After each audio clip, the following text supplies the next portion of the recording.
Hindi lang pala kamera ang buhay ng mga artista.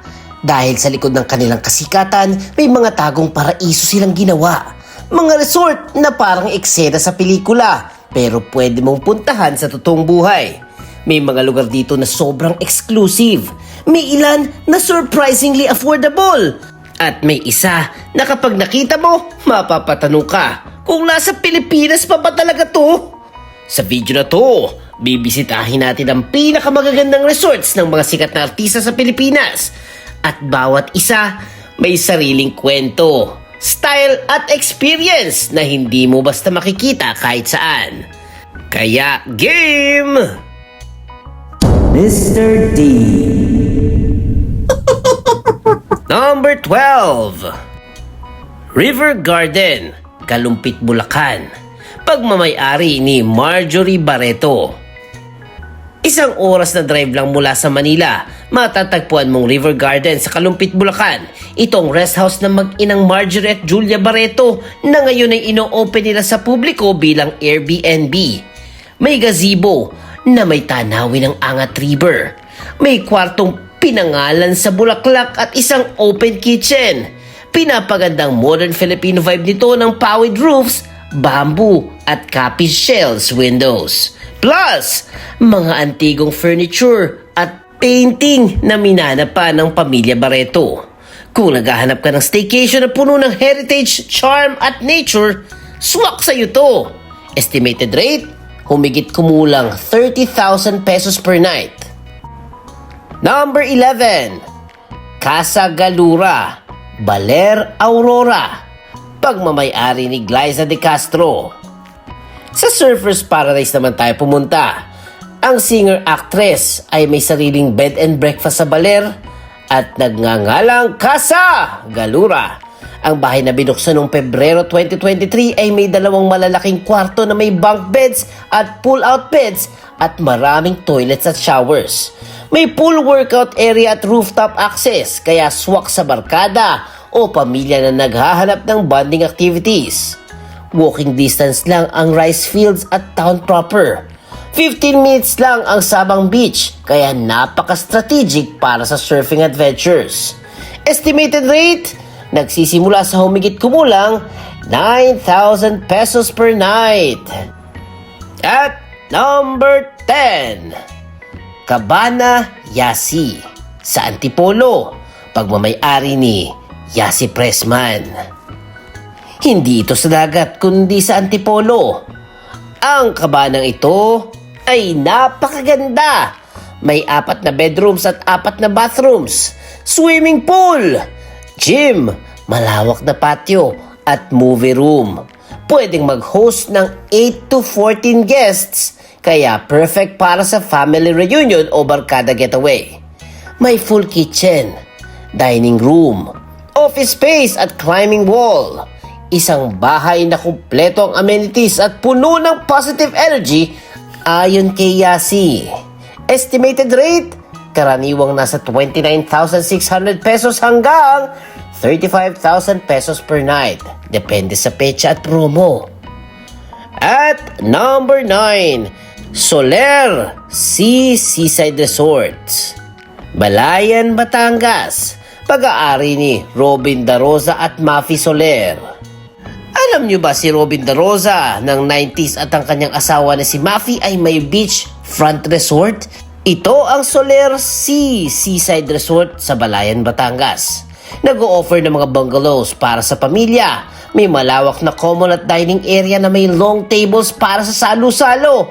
At may pool deck na may videoke machine at infinity pool. Mismong ang Da Rosa Interior Design ang nag-ayos ng furniture at decor, kaya classy at personalized ang ambience. Ilang oras lang ang biyahe mula sa Manila, kaya ideal getaway para sa pamilya. Estimated rate, may promo na lumalabas sa around 7,999 per night. Pero ang private whole resort booking ay nagva-vary, depende sa date at laki ng grupo. At number 8, Alpas, Siargao. Siargao at La Union. Pagmamay-ari ni Champ at Chino Louis Pio. Ang Ang band frontman ng Hale na si Champ Louis Pio at ang kapatid niyang si Chino ay nagtatag ng Alpas. Nagsimula ang hostel sa Siargao at kalaunay nagkaroon ng branch sa La Union.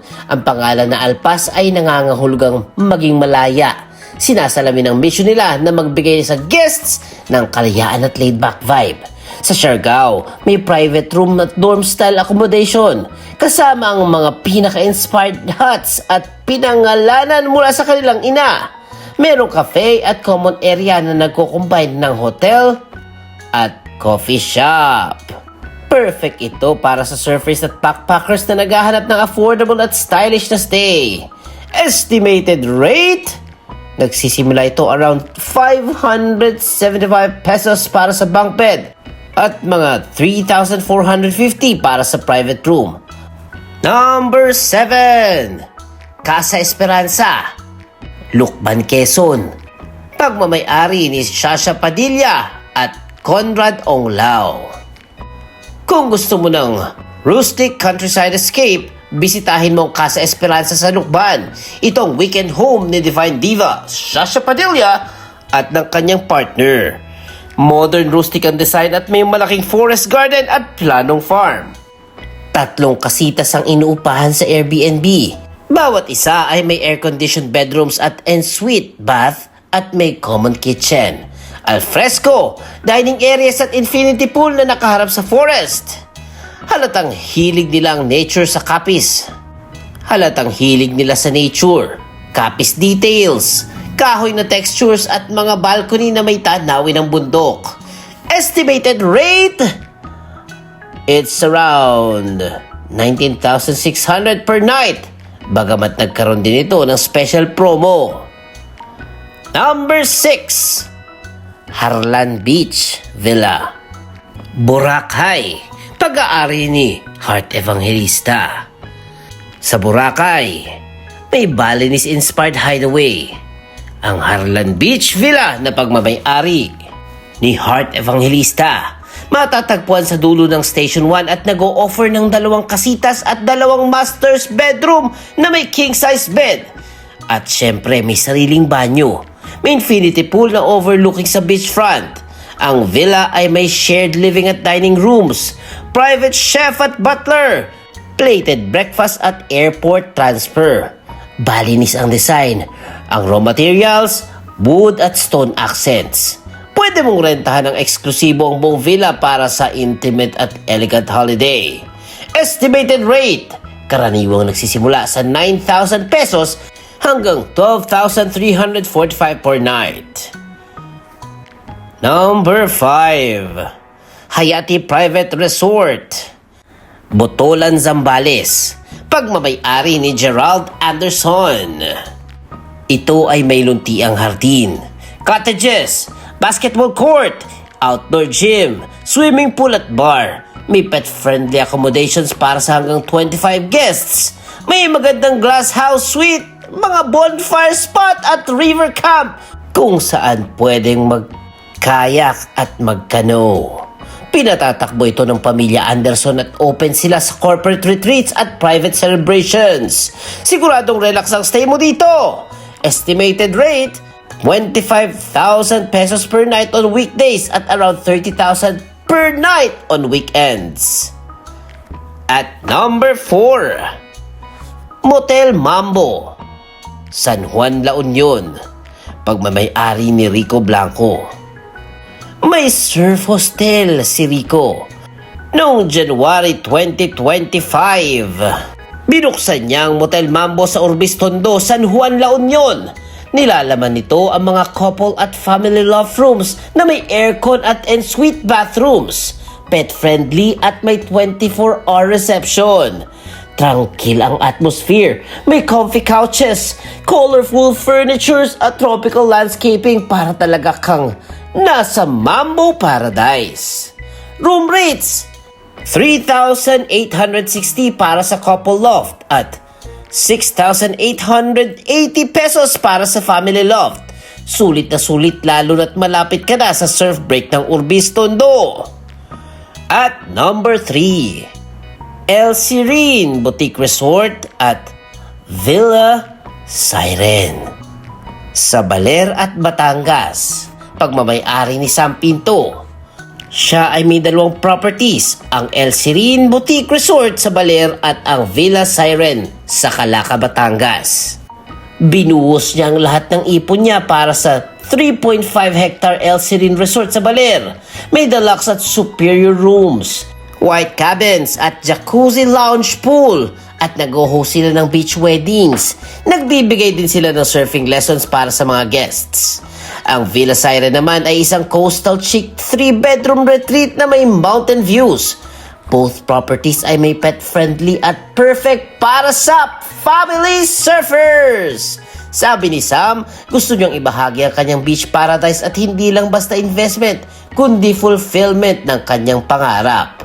Estimated rate, ang El Serene ay nasa around 5,000 to 600 pesos per night. Habang Villa Siren ay may promo na lumbas from 8,000 pesos per night na dating 12,500 pesos. At number 2, Isla Amara Boutique Resort, El Nido, Palawan. Pag-aari ni na Catherine Bernardo at Piolo Pascual. Makikita ito sa Leo Tourism Estate. 1 minuto lang ang lakad mula sa Leo Beach sa El Nido. Luxurious ang boutique resort na to. Beachfront ang location, may world-class service at magagandang interiors na may cultural touches tulad ng mural ng Palawan Hornbill. Ang resort ay may regular rooms. Meron din silang celebrity suite para sa malalaking grupo. Binuksan nilang resort noong October 2022. Ito ang kauna-unahang joint venture ni Catherine at Piolo at bahagi ng kanilang advocacy na suportahan ng local tourism. Estimated rate, ang public room matrix na lumabas nasa around 5,000 pesos per night para sa standard room hanggang 11,500 para sa celebrity suites. And at number 1, Surf Star LU, San Juan, La Union. Pagmamay-ari ni Maylin Dizon. Matatagpuan sa Urbis, Tondo, kilalang surf capital at puno ng hip cafes at nightlife. Cozy at stylish ang accommodation na may modern minimalist na design. Room 8 ang pinakasikat. May queen size bed, private bathroom at balcony na may tanawing dagat. May shared kitchen at dining area kaya pwede kang magluto o makipag-socialize sa ibang guests. Ilang hakbang lang ito mula sa beach kaya pwedeng mag-surf, mag-sunbathing at mag-swimming buong araw. Ayon kay Maylin, gusto nilang gawing memorable ang meaningful ang stay ng bawat bisita. Mula sa Sleepy Fishing Village ay naging buzzing surf destination ng LU at gusto nilang ibahagi ang laid-back lifestyle ng La Union habang kumpleto sa comfort ng isang tahanan. Estimated rate, nagkaroon ito ng public Airbnb promo na 2,023 per night lamang. Habang sa current listings, may published base fare na 2 packs at additional 1,300 per extra guest sa ilang rooms. Kaya nagva-vary ang presyo ha. Depende sa room at petsa. Remember DFAM, estimated prices lang ito. Sa dami ng magagandang resort na yan, malinaw na hindi lang talento ang puhunan ng mga artista, kundi vision din kung paano gawing world-class ang turismo sa Pilipinas. Pero ang tanong, kung bibigyan ka ng pagkakataong makabisita, alin sa mga resort na to ang pipiliin mo? Yung tahimik at nature vibes o yung sobrang social na parang VIP ka sa buong stay? I-comment mo lang DFAM. At kung nagustuhan yung ating video for today, please comment Marimar. Ow! At syempre, huwag kalimutan mag-like, mag-share, mag-comment at mag-subscribe na kay Mr. D kasi masayang matuto. Yay! The end! Huwag kalimutang i-click ang subscribe button at bell icon ni Mr. D para masaya every day. See you, D-Fam!